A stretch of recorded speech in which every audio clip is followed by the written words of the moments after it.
He's back with his new podcast series.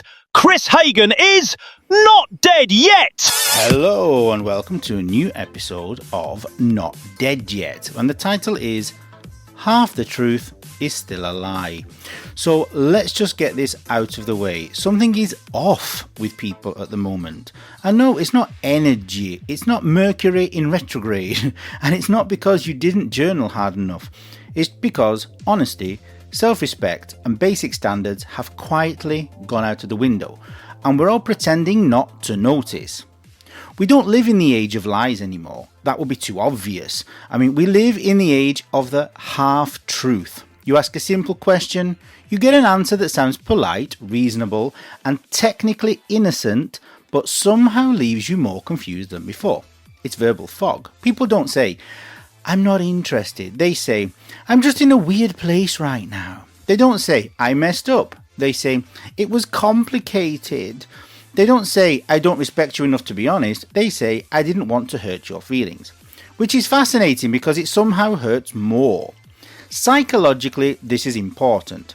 Half-truths destabilize people.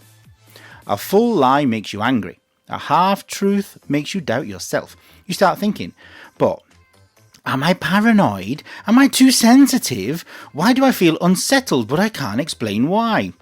Because your brain is picking up inconsistencies, even if your mouth is being fed politeness.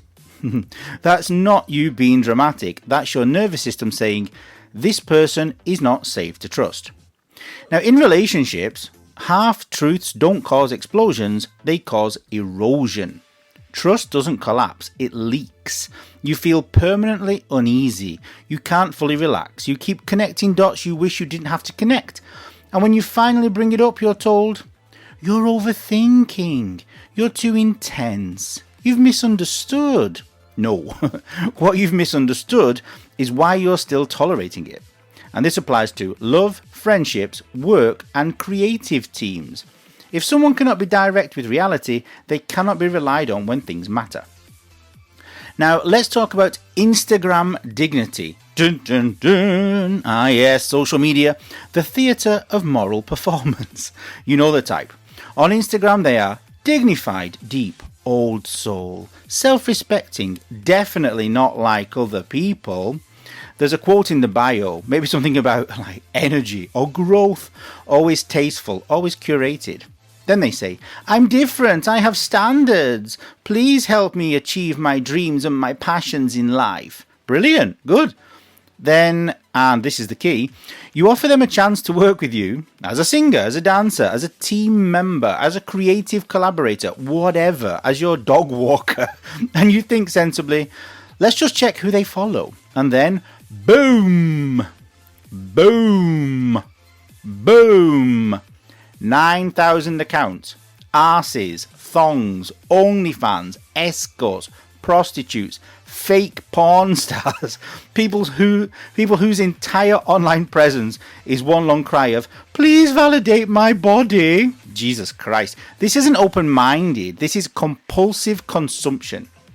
And why is this a massive red flag? Well, let's be very clear here. This isn't about sexuality, it's not. This is about impulse control, boundaries, and integrity. Integrity. Psychologically speaking, when someone publicly presents themselves as dignified while privately obsessing over sexualized content, you are looking at a split identity. In simple terms, they are performing values they don't live by. That's dangerous. It signals poor self-regulation, external validation addiction, desensitization to intimacy. This is very important.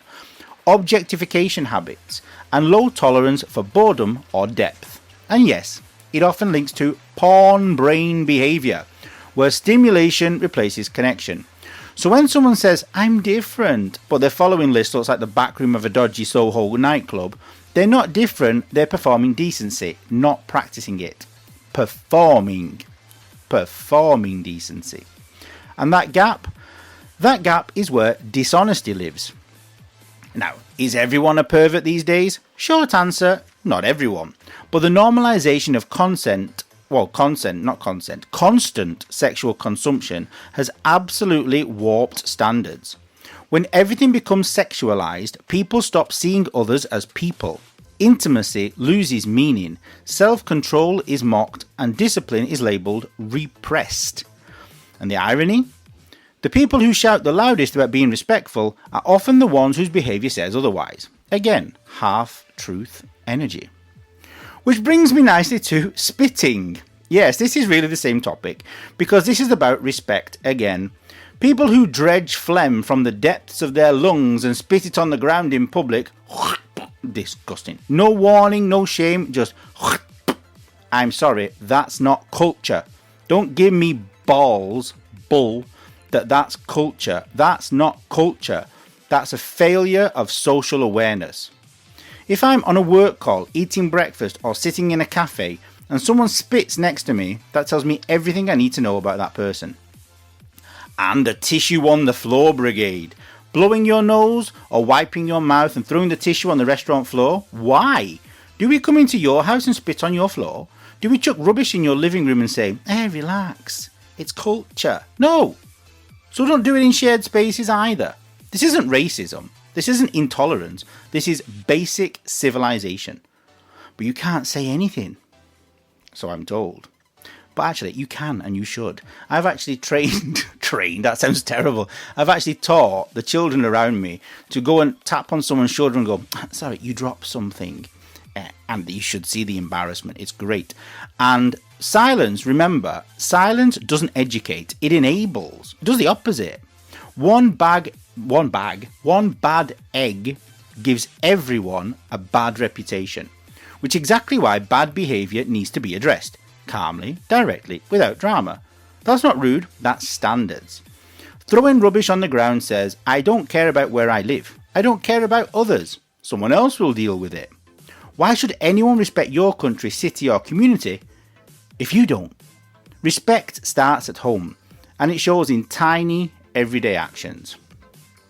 So, the common thread here is half-truths, fake online dignity, porn brain following lists, spitting, littering, different behaviour, same root, lack of self-respect and lack of respect for others. If someone consistently prioritises their comfort, impulses and image over truth and consideration, that is a red flag the size of a football pitch. Here's a final thought. Honesty isn't rude. Boundaries are not oppression. Calling out bad behaviour isn't hatred. What is toxic is pretending everything's fine while standards quietly rot. Tell the truth. Live the values you advertise. And if someone spits next to you, say something. Because respect, real respect, isn't something you post, it's something you practice.